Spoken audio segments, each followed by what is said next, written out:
الحمدللہ رب العالمین والصلاة والسلام علی سید الانبیاء والمرسلین اما بعد فاعوذ باللہ من الشیطان الرجیم بسم اللہ الرحمن الرحیم۔ سورۃ الجاثیہ چل رہی تھی اور اس کی آخری آیت یعنی 37ویں آیت کا تھوڑا سا حصہ باقی تھا۔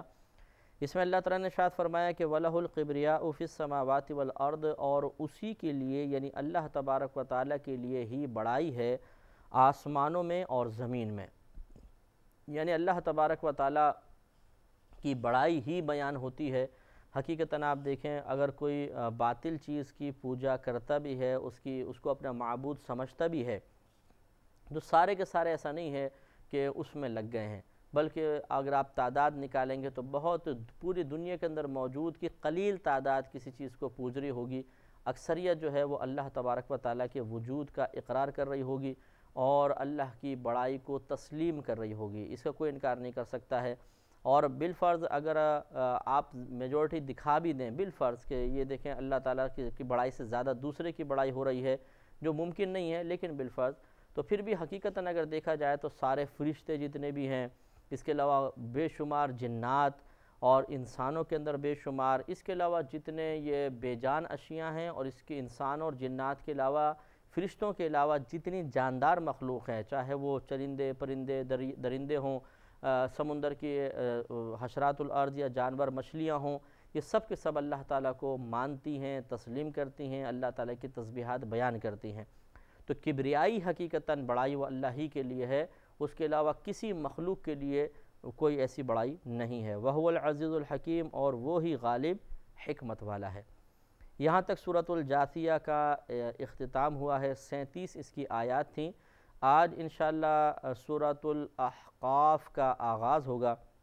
یہ بھی مکی صورت ہے اور اس میں تقریباً 35 آیات ہیں۔ مکی صورت ہونے کے اعتبار سے اس میں زیادہ تر عقائد کا بیان ہوگا، کفار کا رد ہوگا اور عقیدہ آخرت کو خصوصی طور پر بیان کیا جائے گا۔ شروع کرتے ہیں، بسم اللہ الرحمن الرحیم۔ حامیم، تنزیل الکتاب من اللہ العزیز الحکیم۔ یہ کتاب اللہ تبارک و تعالیٰ کا نازل کرنا ہے جو غالب ہے، حکمت والا ہے۔ یعنی اللہ تعالیٰ کی طرف سے اس کتاب کا نازل کیا جانا ہے اور اللہ تعالیٰ غالب ہے، حکمت والا ہے۔ ما خلقنا السماوات والارض وما بینہما الا بالحق واجل مسمى، نہیں پیدا کیا ہم نے آسمانوں کو اور زمین کو اور جو ان دونوں کے درمیان ہے مگر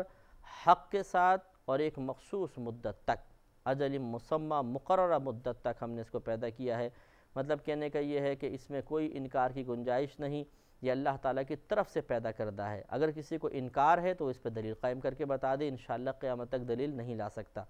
دوسرا، اللہ تعالیٰ نے فرمایا کہ ہم نے اسے ایک مقررہ مدت تک کے لیے بنایا ہے۔ اس کا مطلب یہ ہے کہ اس پر ایمان لانا فرض ہے کہ کچھ عرصے بعد، وہ کچھ ہی عرصے میں عرض کروں گا کیونکہ آخرت اس کے مقابلے میں بہت بڑی ہے، نہ یہ آسمان رہیں گے نہ زمین رہے گی، سب ختم ہو جائے گا اور ہم ایک نئی دنیا میں داخل ہو جائیں گے۔ وہ دنیا ایسی ہوگی کہ جس میں راحت ہی راحت ہے، آرام ہے، سکون ہے، لیکن صرف مسلمان کے لیے۔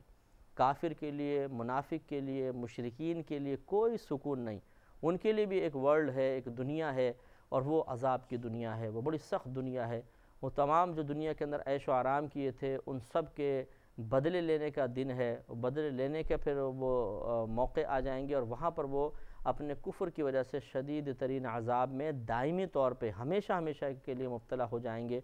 لہٰذا بہت ہی توجہ کی ضرورت ہے کہ مسلمان اپنے عقیدے کو مضبوط رکھے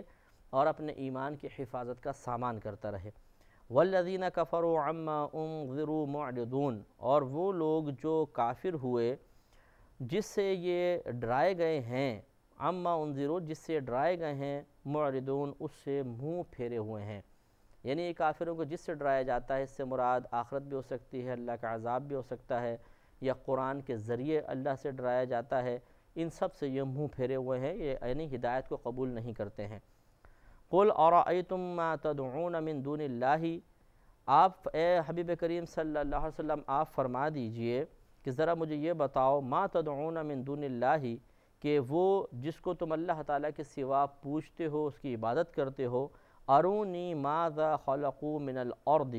تم مجھے دکھاؤ کہ انہوں نے زمین میں کس چیز کو بنایا ہے۔ زمین کا کوئی ایک ذرہ ایسا دکھا دو جس کو انہوں نے بنایا ہو۔ اور یہ بہت بڑا چیلنج ہے۔ کافر سے اگر پوچھا جائے بتاؤ تمہارے بت نے کس کو بنایا، یہ بتاؤ، تو وہ نہیں جواب دے سکتا، اسے خود معلوم ہے، وہ اس بات کے اقرار کرنے پر مجبور ہے کہ اس بت نے کچھ بھی نہیں بنایا، بلکہ اس بت کا خالق تو میں خود ہوں۔ جو پجاری ہے، جو پوجنے والا ہے، وہ خود بت کو تعمیر کر رہا ہے، تو یہ بت کیا بنائے گا؟ اس کا مطلب یہ ہے کہ بنانے والی ذات تو کوئی اور ہوئی۔ اب وہ کون سی ذات ہے؟ وہ کہے گا اللہ ہے۔ تو جب اللہ تعالیٰ نے پوری کائنات کو تخلیق فرمایا، اللہ تبارک و تعالیٰ نے پوری کائنات کو بنایا ہے اور ہمیں اس کے بہت سارے حصے کا مالک بنایا، نعمت عطا فرما رہا ہے، تو پھر اس خالق کو چھوڑ کر، اس معبود حقیقی کو چھوڑ کر کسی کی عبادت کیوں کی جائے؟ تو یہ ایک سوال ہے جس پر غور و تفکر ہمیں ایک ایسے اینڈ تک لے جائے گا کہ جس کے بعد توحید کا اقرار کیا جانا لازم ہے، بشرطے کہ کوئی صحیح اس نتیجے تک پہنچ جائے۔ ام لہم شرکن فی السماوات، یا آسمان میں ان کا کوئی حصہ ہے؟ اگر ہے تو وہ بھی دکھاؤ۔ تو آسمان میں بھی کوئی حصہ نہیں ہے، نہ زمین میں کوئی چیز بنائی، نہ ان بتوں وغیرہ نے آسمان میں کوئی چیز بنائی، ان کا کوئی حصہ نہیں ہے۔ ایتونی بکتاب من قبل ھذا، لے آؤ تم میرے پاس کوئی کتاب جو اس سے پہلے کی ہو۔ یعنی مراد اس سے پہلے کی سے مراد یہ نہیں کہ توریت، زبور، انجیل وغیرہ یہ پیش کر دیں، بلکہ مراد یہ ہے کہ اگر ایسی کوئی کتاب لے کر آؤ کہ جس میں اللہ تبارک و تعالیٰ کی وحدانیت کے بجائے یہ لکھا ہو کہ تم بتوں کی عبادت کر سکتے ہو، چاہے اللہ کی وحدانیت کا اقرار کرو نہ کرو تم نجات پا سکتے ہو، ایسی کوئی کتاب لے کر آؤ۔ کیونکہ اگر اس سے پہلے یعنی قرآن سے پہلے کی کتاب مراد ہو تو پھر توریت، زبور، انجیل کو پیش کیا جائے گا، اور وہ بھی حقیقتاً اگر آپ غور فرمائیں انہی مضامین پر مشتمل ہیں، انہی عقائد کا بیان کر رہی ہیں جو قرآن بیان کر رہا ہے، یعنی قرآن ان کی تصدیق کر رہا ہے۔ تو اس میں جو بنیادی عقیدہ ہے کہ اللہ کی توحید، انبیاء علیہ السلام کا معاملہ، آسمانی کتابوں کا تذکرہ یا آخرت کا تذکرہ، یہ تو سب کتابوں کے اندر بنیادی عقائد کا بیان ہے۔ تو لہٰذا معلوم یہ ہوا کہ اللہ تعالیٰ نے اپنے نبی کریم صلی اللہ علیہ وسلم کے ذریعے کفار کے سامنے ایک چیلنج پیش کیا کہ تم ایسی کوئی کتاب لے کر آؤ جو اللہ تعالیٰ کی نازل کردہ نہ ہو اور اس میں یہ لکھا ہو کہ تم یہ سب کر سکتے ہو، کوئی ہے تو بتاؤ۔ یا ان جو اللہ کی کتابیں جن کے مضامین قرآن کے مضامین سے بالکل مماثلت رکھتے ہیں، اس کے علاوہ کوئی اللہ کی نازل کردہ ایسی کتاب لا کر بتا دو کہ جس میں یہ کہا ہو کہ تم یہ سب کچھ کام کر سکتے ہو، لیکن کوئی بھی پیش نہیں کر سکتا۔ اس سے معلوم ہوا کہ ان تمام اسلام کے علاوہ تمام عقائد کی بنیاد صرف خیالات ہیں اور اپنے وضع کردہ عقیدے ہیں، کسی کی طرف سے کوئی ہدایت نہیں دی گئی ہے۔ او اثارۃ من علم ان کنتم صادقین، یا کچھ بچا کچا علم لے آؤ، اگر کہیں تمہارے پہلے والوں کو کوئی بچا کچا علم ہے، علم یقینی ہے، ظنی نہ ہو، وہ لے کر آ جاؤ ان کنتم صادقین، اگر تم سچے ہو تو۔ لیکن یقیناً کفار اس کا جواب لانے سے عاجز رہے۔ ومن اضل ممن يدعو من دون الله من لا يستجيب له الى يوم القيامة وهم عن دعائهم غافلون، اور ان سے بڑھ کر گمراہ کون ہے جو اللہ تبارک و تعالیٰ کے علاوہ ایسوں کی عبادت کرے جو قیامت تک جواب نہیں دے سکتے۔ وهم عن دعائهم غافلون، اور وہ ان کفار کے پکارنے سے غافل ہیں۔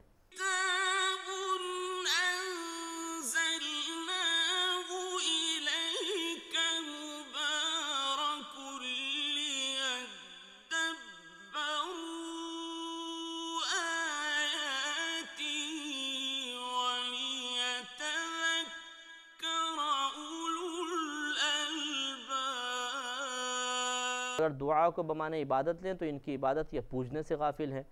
تو کتنی پیاری بات ہے کہ ارشاد فرمایا کہ اس سے بڑھ کر گمراہ کون ہوگا کہ جو ایسوں کی عبادت کر رہا ہے جو اللہ کے علاوہ ہے اور قیامت تک آپ کی بات کا جواب ہی نہیں دے سکتے۔ تو جب جواب نہیں دے سکتے تو ایسی بے جان چیزوں کو پوجنے کا کیا فائدہ، اور اسی طرح وہ آپ کی پکار سن ہی نہیں سکتے کہ ان میں سماعت کی قوت ہی نہیں ہے، تو پھر انہیں پکارنے کا کیا فائدہ ہے؟ یہ بہت بڑی گمراہی ہے جو قرآن نے اس کی نشاندہی فرمائی، تو اس پر توجہ کرنا بہت ضروری ہے۔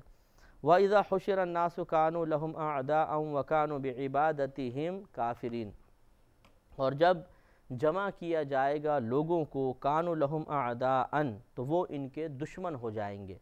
یعنی یہی جو بت جن کی عبادت کرتے تھے ان کے دشمن ہو جائیں گے، گویا کہ اللہ تبارک و تعالیٰ ان کو شعور، قوت گویائی عطا فرمائے گا اور یہ ان کے دشمن ہو جائیں گے، ان کو برا بھلا کہیں گے۔ یا پھر یہ مراد ہے کہ یہ جو کفار ہیں یہ ان بتوں کے دشمن ہو جائیں گے، کیونکہ ان کو وہاں غصہ آئے گا بہت زیادہ کہ انہی کو پوچھ کے ہم ہلاک ہوئے اور آج ان کی طرف سے کوئی امداد نہیں ہے، تو ان کو حسرت و پچھتاوا ہوگا، یہ دشمن ہو جائیں گے۔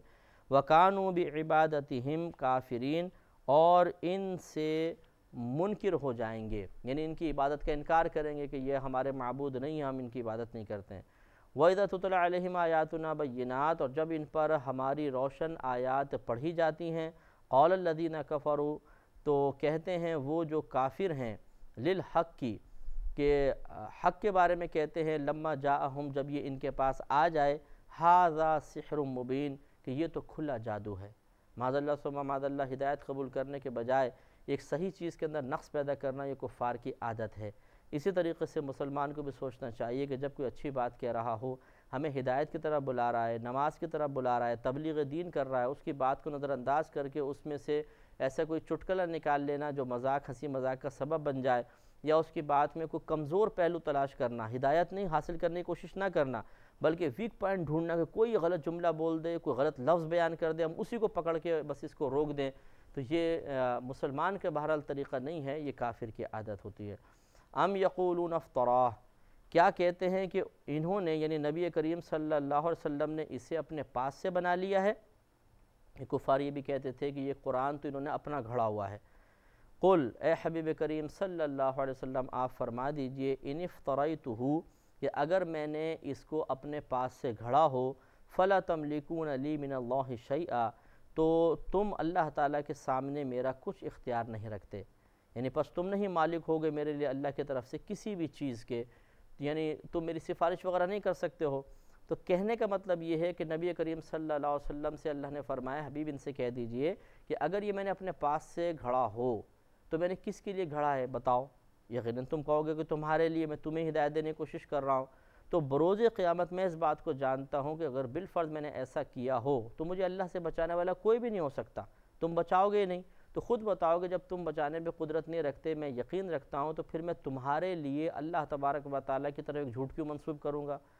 تم میں ایسی کون سی خاص بات ہے کہ میں اللہ تبارک و تعالیٰ کی ناراضگی مول لے کر تمہارے لیے گھڑ لوں بات اور اسے اللہ کی طرف منسوب کر دوں؟ تو یعنی یہ سمجھایا جا رہا ہے کہ یہ بے وقوفی کا دعویٰ ہے، بے وقوفی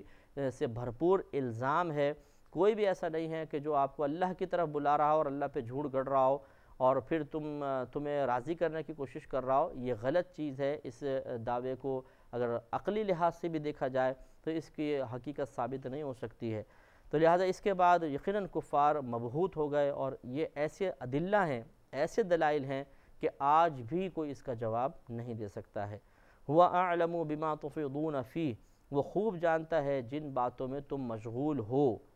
کفا بِهِ شَهِدًا بَيْنِي وَبَيْنَكُمْ، اور وہ یعنی اللہ تبارک و تعالیٰ کافی ہے میرے اور تمہارے درمیان ازروئے گواہ کے، یعنی تم یہ کہتے ہو کہ میں نے گھڑ لیا ہے، تم فکر مت کرو، جو تم کر رہے ہو اللہ تعالیٰ اس کو جانتا ہے، اور وہ جو کچھ میں بھی کر رہا ہوں تم بھی کر رہے ہو اللہ تعالیٰ اس پر گواہ ہے۔ گویا کہ بروز قیامت سارے فیصلے ہو جائیں گے، یہ تمام معاملہ وہاں بیان کیا جائے گا۔ وَهُوَ الْغَفُورُ الرَّحِيمُ، اور وہی بہت بخشنے والا مہربان ہے۔ قل، اے حبیب کریم صلی اللہ علیہ وسلم ارشاد فرما دیجئے کہ ما کنت بدعا من الرسل، کہ نہیں ہوں میں رسولوں میں سے کوئی نیا۔ بدعن جو مادہ ہے یہ آتا ہے جب کسی چیز کو بغیر کسی نمونے کے بنایا جائے تو اس کو بدعن سے تعبیر کرتے ہیں، یعنی پہلے سے کوئی نظیر و نمونہ نہ ہو۔ تو گویا کہ نبی کریم صلی اللہ علیہ وسلم کا فرمان کا مقصود یہ ہے کہ میں کوئی یہ نہیں ہے کہ پہلا نبی آیا ہوں کہ مجھ سے پہلے کوئی نظیری موجود نہ ہو، بلکہ کم و بیش 1,23,000 کل انبیاء علیہ السلام کی کم و بیش تعداد بیان کی گئی ہے، جن میں سے آخری نبی ہمارے نبی کریم صلی اللہ علیہ وسلم ہیں۔ لہذا نبی کریم کے فرمان کا مقصود یہ تھا کہ یہ ایسا نہیں ہے کہ تمہیں آج میں فرسٹ ٹائم آ کر ان باطل عقیدوں سے روک رہا ہوں، بلکہ مجھ سے پہلے اللہ تعالیٰ نے بے شمار نبیوں کو بھیجا ہے، اور تم بھی ان کے واقعات سنتے رہتے ہو، اور وہ بنی اسرائیل میں تو بکثرت آئے ہیں، اور وہ تمام اسی مقصد کے ساتھ بھیجے گئے تھے کہ لوگوں کو اللہ تعالیٰ کی طرف بلائیں اور گمراہی سے روکیں۔ وَمَا أَدْرِي مَا يُفْعَلُ بِي وَلَا بِكُمْ، اور نہیں میں جانتا ہوں کہ کیا کیا جائے گا میرے ساتھ اور نہ تمہارے ساتھ، یعنی میں یہ بھی نہیں جانتا ہوں کہ میرے ساتھ کیا کیا جائے گا، اور میں یہ نہیں جانتا ہوں کہ تمہارے ساتھ کیا کیا جائے گا۔ یہ یاد رکھیے کہ درا یدری درایتاً، یہ ادری کا لفظ آیا نا، یہ درایت لفظ سے نکلا ہے۔ درایت کا معنی ہوتا ہے قیاس کے ذریعے، گمان کے ذریعے کسی چیز کو جان لینا۔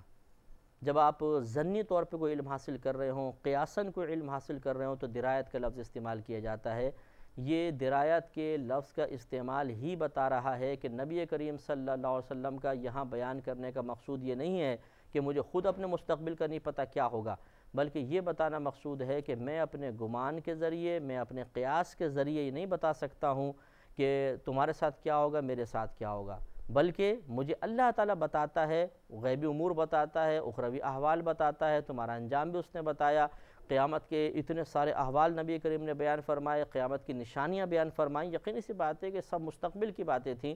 تو گویا کہ نبی کریم یہ فرما رہے ہیں کہ اگر میں اندازے سے حاصل کرنا چاہوں، بغیر اللہ کی عطا کے حاصل کرنا چاہوں، تو بالکل یہ میرے پاس علم نہیں ہے کہ میں نہیں بتا سکتا ہوں میرے ساتھ کیا ہوگا، تمہارے ساتھ کیا ہوگا۔ ہاں اگر اللہ تعالیٰ مجھے بتا دے تو یقیناً میں بتا دوں گا۔ اور اسی معنی کی تائید دیکھیں آگے ہو رہی ہے کہ ان اتبع الا ما یوحی الی، میں تو اسی کا تابع ہوں جو مجھے وحی ہوتی ہے۔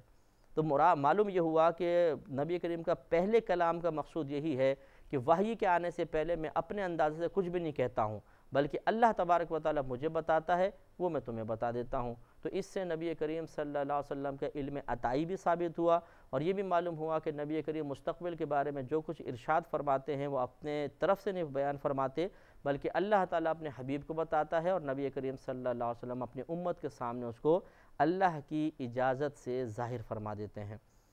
وما انا الا نذیر مبین، اور میں نہیں ہوں مگر واضح ڈر سنانے والا، یعنی میں تو صرف تمہیں ایک واضح ڈر سنانے والا ہوں، میں کوئی قیاس آرائی کے لیے نہیں بھیجا گیا ہوں، میں اندازے لگا کر مستقبل کے احوال بتانے کے لیے نہیں بھیجا گیا ہوں، بلکہ اللہ تعالیٰ نے مجھے ڈر سنانے والا بنا کر بھیجا ہے، اور مجھے اپنے پیغامات تم تک پہنچانے کا ایک عظیم وسیلہ اور ذریعہ بنایا ہے۔ اللہ تعالیٰ مجھے پیغام دیتا ہے، میں تم تک پہنچا دیتا ہوں۔ تو لہٰذا